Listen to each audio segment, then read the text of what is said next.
आणि या सगळ्या घटनेनंतर मुलुंडमधल्या शिवसेनेच्या शाखा क्रमांक 100 मधल्या शिवसैनिकांसोबत बातचीत केलेली आहे आमच्या रिपोर्टरनं। आपण जाणून घेऊयात की शिवसैनिकांना काय वाटतंय।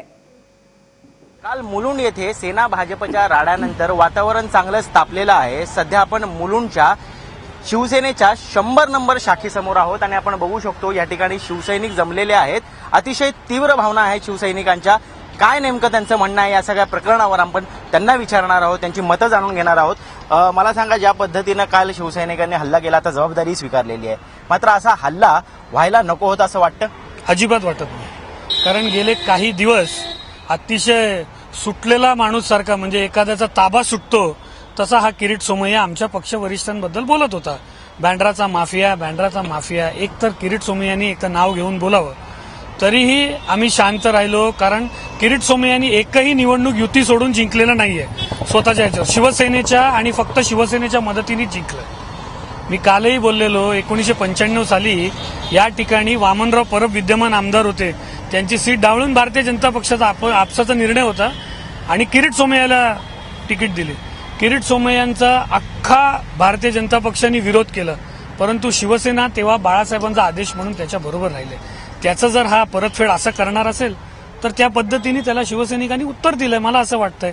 आणि त्याला किरीट सोमय्यांना एवढं कळलं पाहिजे की आपण कोणाबद्दल बोलतोय, आपण किती वेळा आपण निवडून आलोय, या मुलुंडकरांनी त्याला किती प्रतिसाद दिलाय, खास करून शिवसेनेच्या लोकांनी। आज प्रलंबित कामं एवढी आहे, तुम्ही नुसतं भ्रष्टाचार आम्ही खासदार म्हणून ज्या वेळेला निवडून देतो, आज प्रामुख्याने मुद्दा म्हणजे इकडे पोस्ट ऑफिस नाहीये। हे सिनियर सिटीजन इकडे बघा, हे सगळे पेन्शनसाठी पलीकडे जातात, पलीकडून हे लोक पेन्शन आणतात।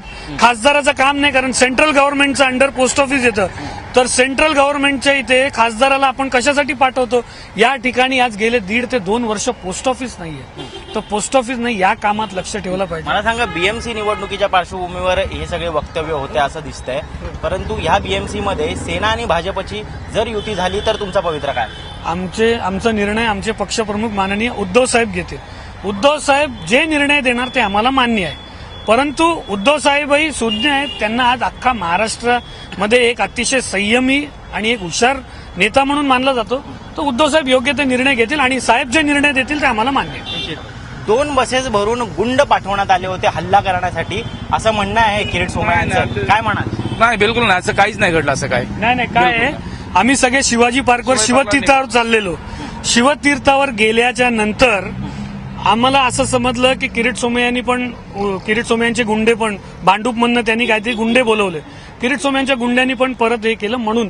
परंतु तुम्ही आता टीव्हीमध्ये पण बघत असाल, 2 बस भरून जर कार्यकर्ते असले असते तर किती मॉब असलं असतं। आम्ही कोणालाही बसमधनं उतरवलं नाही आणि त्याला निव्वळ जाब विचारायला गेलो।